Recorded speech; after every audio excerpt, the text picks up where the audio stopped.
There are persuasion courses so exclusive, they're never advertised. The kind taught to politicians, elite negotiators, and even intelligence agents. You'll never see them on social media or public training platforms, but they exist. Behind closed doors, these programs are designed to teach people how to guide conversations, shape opinions, and subtly influence decisions without anyone realizing it's happening. The question is, what exactly do they teach inside these secret classes that makes people instantly more persuasive and impossible to ignore? You've already seen the results of this training without knowing it. Tech CEOs use it to rally investors and employees around their vision. High-stakes negotiators use it to make people say yes in situations where everything is on the line. World leaders, diplomats, and even social media influencers rely on the same psychological principles to gain trust, shift emotions, and lead public perception. It's not luck, it's learned influence. And here's the unsettling truth. These techniques don't just exist in government or corporate boardrooms.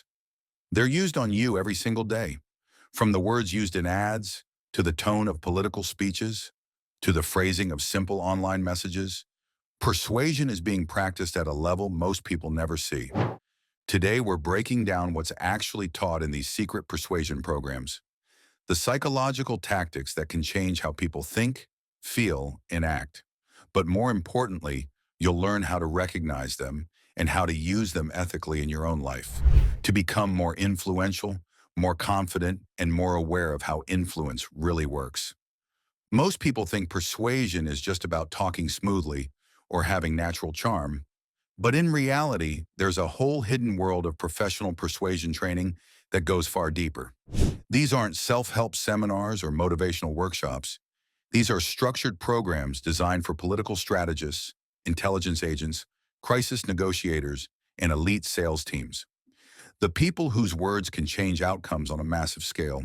Inside agencies like the FBI's Behavioral Science Unit or the CIA's Psychological Operations Divisions, influence isn't treated as guesswork. It's treated as behavioral engineering.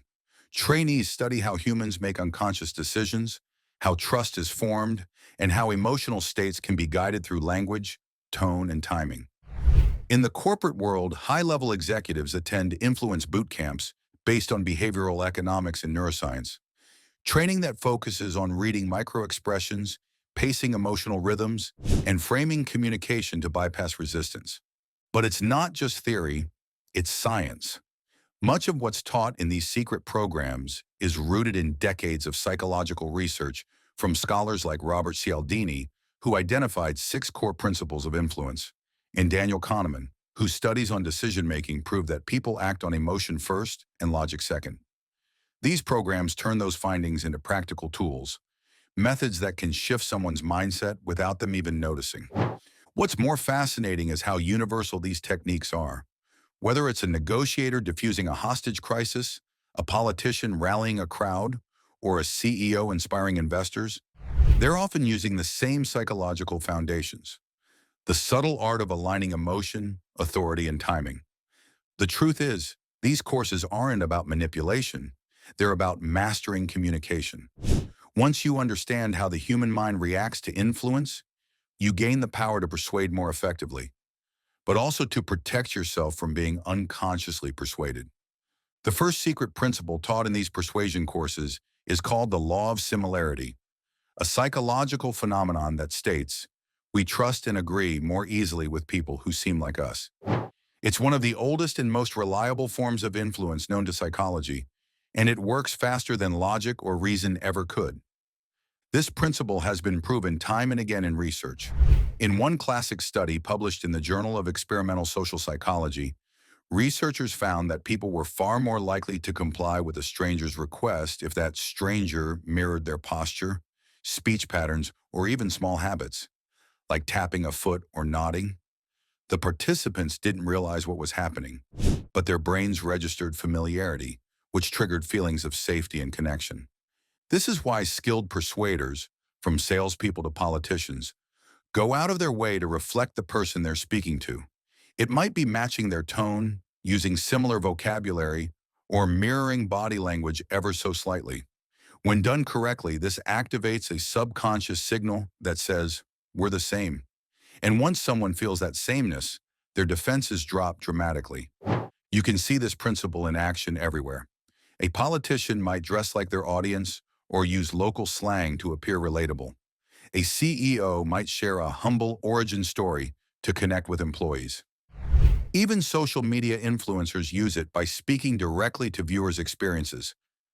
I know what it feels like to struggle with motivation, or we've all been there.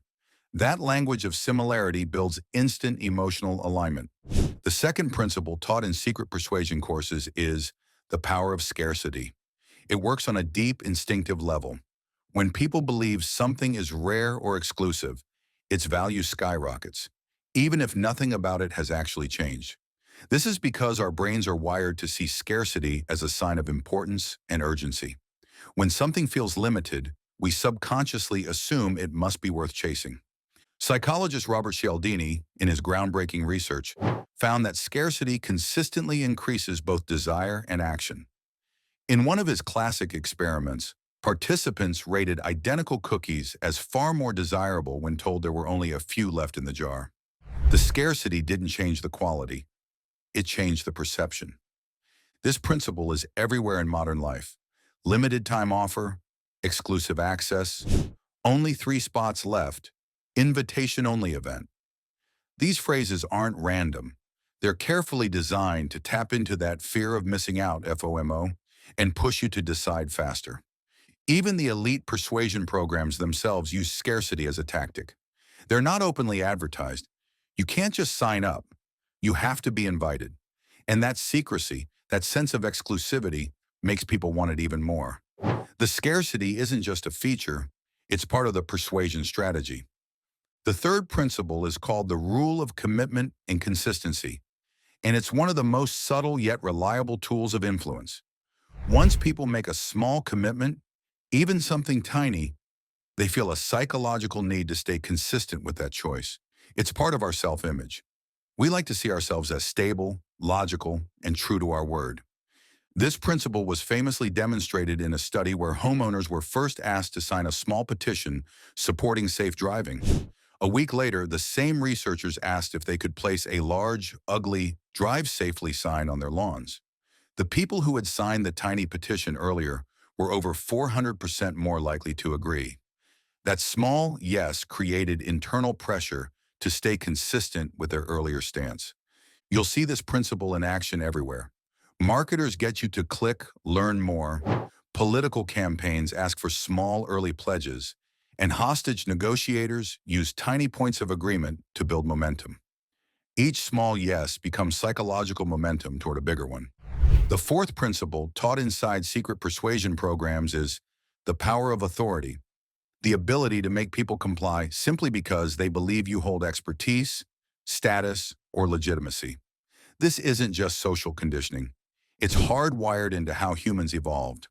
From childhood, we're trained to follow teachers, doctors, and leaders, those seen as in charge. Authority signals safety, certainty, and credibility, so our brains are wired to defer to it automatically. One of the most famous demonstrations of this principle was Stanley Milgram's obedience experiment at Yale University in the 1960s. Participants were told by a scientist in a white lab coat to deliver electric shocks to another person. Even when the victim screamed in pain, it was an act.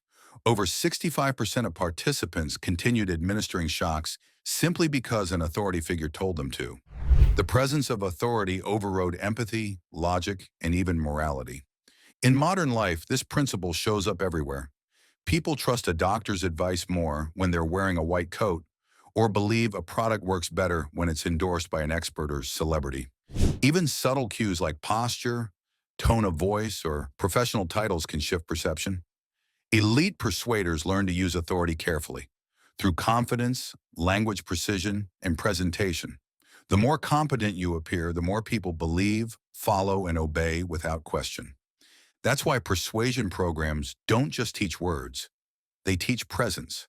The way you carry yourself, the calm in your tone, and the certainty in your delivery all create an aura of authority. And once people feel that, their resistance fades almost instantly. The fifth principle often taught in these hidden persuasion courses is The contrast effect, a subtle but incredibly powerful tool that shapes how people perceive value and choice.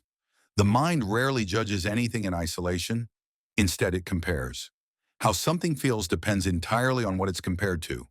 For example, real estate agents show buyers an overpriced, unattractive house first, not to sell it, but to make the next home look like a bargain. Car dealers use the same trick. After someone agrees to buy a $30,000 car, suggesting a $1,000 upgrade suddenly feels minor. The context changes the perceived value. Psychologists have proven this again and again. In one study, participants rated the same photograph as more attractive when it was shown next to less appealing faces, but less attractive when surrounded by models. The image didn't change, only the contrast did. Elite persuaders use this principle constantly in negotiations, sales, and even diplomacy. They introduce a bad option first, knowing the next one will seem far more reasonable. Politicians frame policies this way, introduce an extreme idea to make the real proposal sound moderate and fair. The brilliance of the contrast effect is that it doesn't force a decision, it frames it. It alters perception so that what follows feels better by comparison. Once you understand this, you start noticing how almost every choice you're given in life has already been pre-framed by contrast. The truth is, persuasion isn't magic. It's psychology.